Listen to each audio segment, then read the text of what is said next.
Hello, I'm Sam. Welcome to my channel. I'm an artist and I teach other artists skills and confidence in my online membership, and also teach other creatives how to make real money from their art doing something that they love every single day. In this video, I'm going to be talking about money mindset. Now, this is something that I myself have struggled with, and it's something that you have to keep working on. It's not something that's kind of one and done. And I know that other creatives suffer with this too. So I wanted to make a video to try and help you to overcome some of these money mindset blocks and to start making more money from your art or creative business, doing what you love.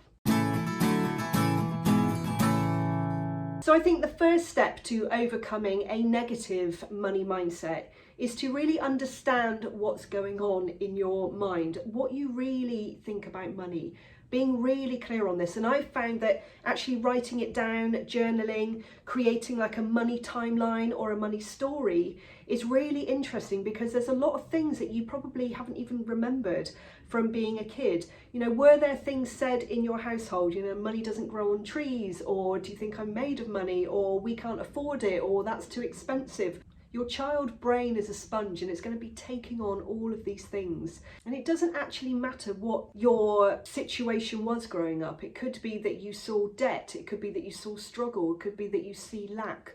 It could be that you see abundance, and actually you create this mindset that, you know, I've heard a lot of people say, you know, who do they think they are? They got a new car and it's like, look at them showing off. It's almost seen as bragging. So there's lots of negativity around money. So it's really interesting and really important that you start to nail down what it is you actually think about money. What is your money story? What is some of the thoughts that you have around money?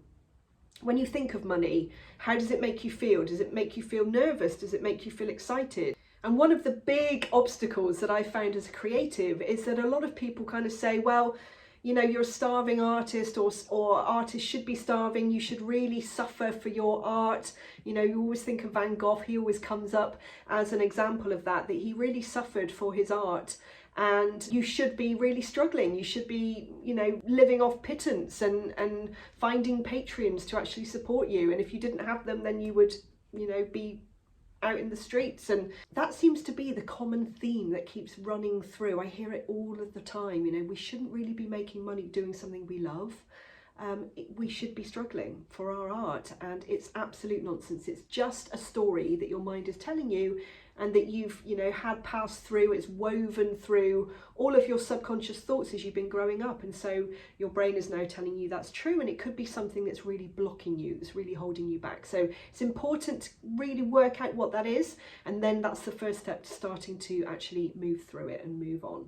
My second point is to actually forgive any past mistakes with money, whether you've been in debt, whether you see yourself as not really good with money, somebody that, you know, as soon as it hits the bank account or in your pocket, you've got to spend it immediately, whether you've wasted money in the past on things that you've seen as wasteful, clothes that you have in your wardrobe that you've never worn, or something that you've never used. You need to forgive yourself for that. And it doesn't mean that that's going to be the same or exactly the same going forward. You almost need to wipe the slate clean and start thinking afresh and trusting yourself with money, knowing that just because you may have got into debt in the past, it doesn't mean that you're going to get into debt in the future. It's just a story that your mind is telling yourself.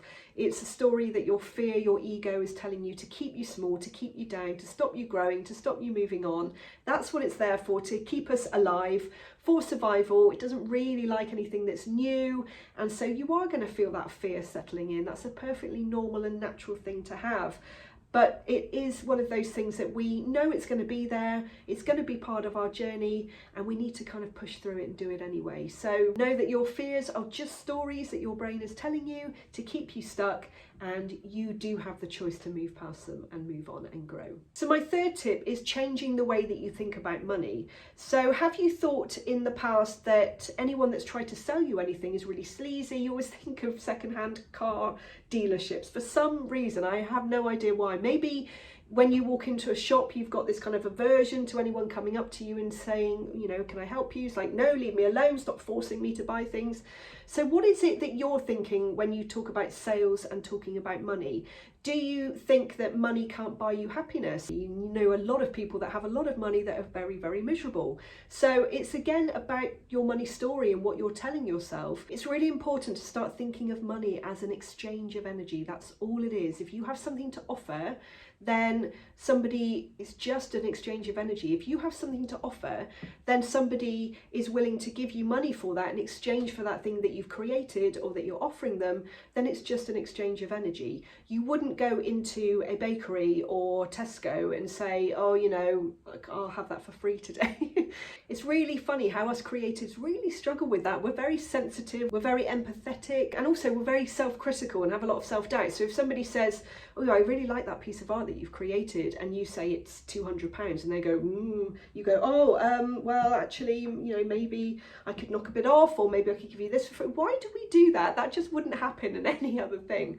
So it's really important to start thinking about how you think about selling, because if you don't sell anything, if you're not making any money in your creative business, then it is a hobby, and that's absolutely fine. But if it's something that you do want to make money out of, if it's something that you do want to do every day and you want to be successful, then it is important that you change the way that you think about selling, because that's what makes something a business, actually selling things, making money in order for you to then pay the bills, have nice things, go on holiday. I do agree that money doesn't make you happy, but what money does is it gives you choices and it makes life a lot easier. So if you don't have any money, then that is a lot of anxiety that you're carrying around, these money worries, because you can't afford to pay the next bill, or you don't know how you're going to pay your mortgage, or your children need new clothes and you're not sure how you're going to pay for them.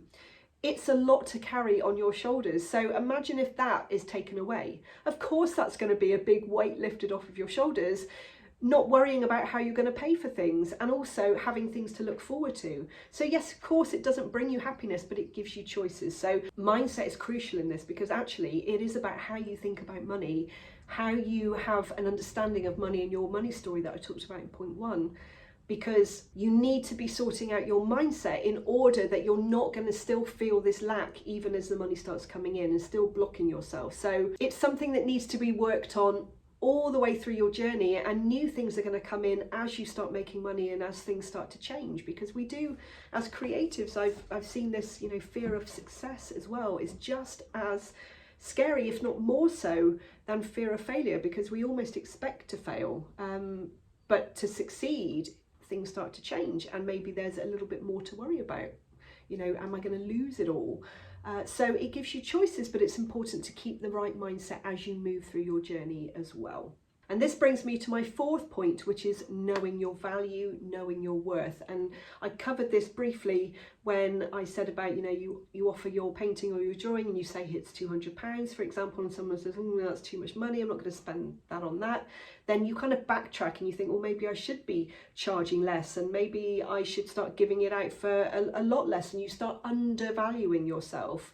And this seems to be a real common theme when it comes to creatives, because you wouldn't say to an electrician, for example, if they came into your house, well, you know, I would like that light fitted, and by the way, whilst you're here, could you just install my hob as well for free? You know, I'm just while you're here, because, you know, you like your job. And of course you would never ask that, and of course they would never do it, would they? They would say, well, that's going to be an extra blah blah blah. So I think knowing your worth and knowing your value is not only difficult as a creative, but it's so important in order to move forward and actually start making money from your business, and not just having it as a hobby, as something that you're kind of struggling with and suffering through.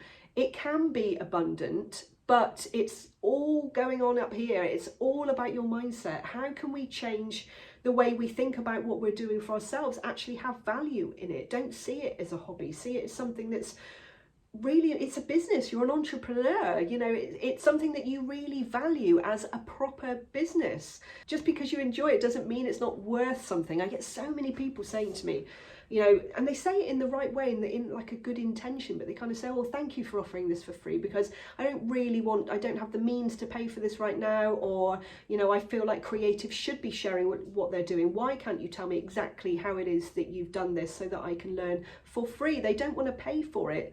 And it's because of this theme that runs through with creatives, that just because you love it and it's a skill that you're picking up and it's seen as a hobby, then why is it worth anything? But any skill is worth something. You wouldn't go to a guitar teacher and say, I want you to teach me for free. It's exactly the same with art. And I think, you know, starting to talk about it, these things really do need to change. And artists, just like any other skill, any other profession, should have a value. And it's not just something that should be taken for granted and given away for free, because we have to pay our bills too.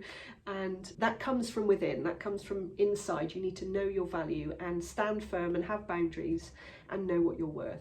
Don't undercharge, don't undervalue yourself. We're all guilty of this, we've all done it, but it's something that we need to be mindful of, and it's something that you need to keep working on as you move on. And the fifth one is that it's important to be thankful for what you have and to be grateful, because it's really funny how, you might have heard this saying, what we resist persists. So, or what we focus on, we get more of. So if you're really focusing on what you don't have, and, you know, the things that other people have, and it's okay for them, and, you know, I see them being successful, and you give that a go and you get that shiny object syndrome where you think, oh, that looks good, they're doing really well, I'm going to try that, even if it's not something that you really want to do for yourself, it's not something that lights you up. So I think it's really important to dig deep and work out what your feelings are towards something. What can we be thankful for? And the more I shift my mindset into not what I don't have, you know, I don't have this to look forward to, maybe we haven't booked a holiday, maybe, you know, the money's not coming in as quickly as you hoped it would be. The more you focus on that, the more down you feel, the more deflated, the more frustrated, and also it seems to draw more of that in, more struggle, more suffering. Whereas if you're really thinking and focusing on what you're thankful for, learning your skill, that painting that you did sell, the commission that came in, it just feels like as soon as we get something, we're moving on to the next. So being thankful and writing it down, I think this really helps, having a gratitude journal, just to get in that mindset of gratitude. And it's a really good way to overcome fear and anxiety too. Gratitude seems to be that kind of antidote to fear and anxiety. The more you're grateful, and I think that's got a lot to do with love and compassion, and that sounds a little bit cliche, but the more that we can bring in love and gratitude and all of these good feelings, the more fear and anxiety and stress gets kind of squeezed out and pushed away. So being thankful, writing it down, having a gratitude journal, and like a brag book, they call it as well, don't they? To really look back on some of the things that you have achieved, and don't just overlook them. Don't just think, oh, well, it wasn't quite good enough. Maybe I didn't sell as many as I wanted. I only sold 3. You know, be thankful for those 3 that you sold. And the more you focus on that, the more will come. So you're kind of saying to the universe then, more please, as opposed to really focusing on all of the things that you don't have. I really hope that you found that helpful. If you have any other money mindset tips that you would like to share in the comments, I'd be so interested to see the kind of things that you do, or maybe some of the problems that you have come across being a creative. Please leave them in the comments. I would love to read them. And I put art tip videos out every Tuesday and art business videos out every Friday, and I look forward to seeing you next time. Bye for now.